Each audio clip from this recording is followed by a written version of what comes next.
Our trip to Riyadh started in Columbus, and by the time we got to Riyadh, we had been traveling for almost 24 hours, and it was around 2 in the afternoon, and when we stepped outside, that 110-degree heat felt very warm and sort of very shocking to our jet-lagged bodies.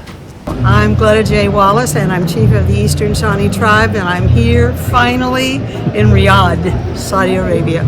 We've been given every kind of indication that we were going to be approved, but at the same time there's still that doubt and that worry. You just want it to happen. So there's an excitement, there's a fear, there's anticipation, and you know it's a once-in-a-lifetime thing. Dear colleagues, as indicated during the 9th meeting of the Bureau this morning, today we will have another 12 nomination files to be examined. We could never 100% know that inscription was going to happen.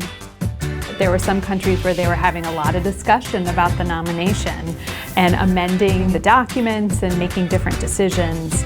So we felt really good about it because we were recommended to be inscribed, but we still had the sense of nervousness because it wasn't real until it was real. I now invite ICOMOS to present the nomination of the Hopewell Ceremonial Earthworks, United States of America. ICOMOS, you may have the floor. The morning that we knew they were going to hear the nomination and make a decision, of course we all wanted to get there early, and so we were sort of busy, right, with just the logistics of everybody getting in the right spot, and we listened to the nominations ahead of ours, and a couple of them took a long time. There were lots of questions. We sort of took our places, and they just played a video. Hopewell Ceremonial Earthworks is a series of 8 monumental earthen enclosure complexes built between 2000 and 1,600 years ago. And then the chair asked if there were any questions or comments. Thank you very much, ICOMOS. I would like to see if there are any comments concerning this nomination. Thank you, Mr. Chair. We have received no amendment for the draft decision 45-8B.47. When there were no questions or comments, then we knew.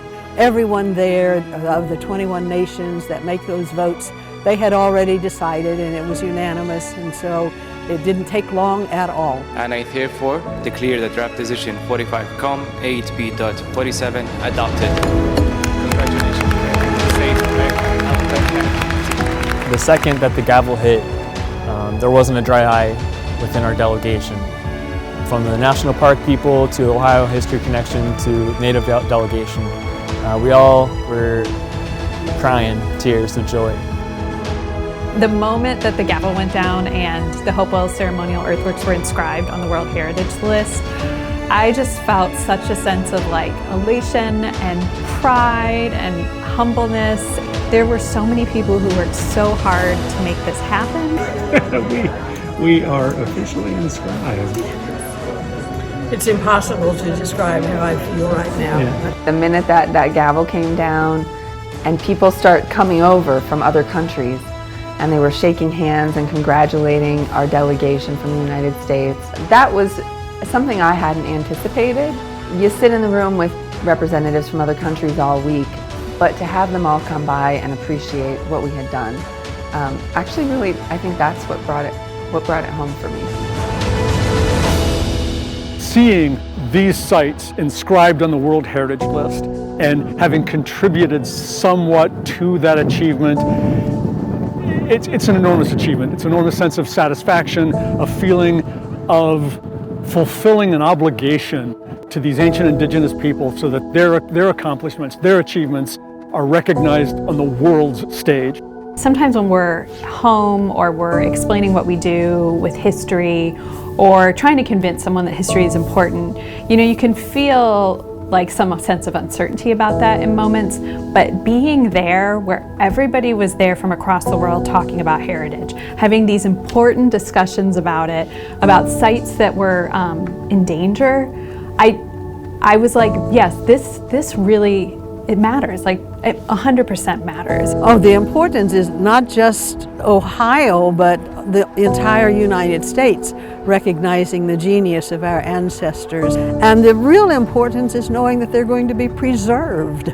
For me, I think this work feels so important because tribes were removed 200 years ago from the land we call Ohio. Forcibly removed, people died as they were being forced to leave on foot, by canal boat, to other places that they had to make a new home in. That's 200 years. You go back even longer, over 400 years of colonization and just animosity, and it's just so painful. And this thing that we did was all about bringing people together. World Heritage is an important milestone, but it's not the end. It's really the beginning of working together in a new way.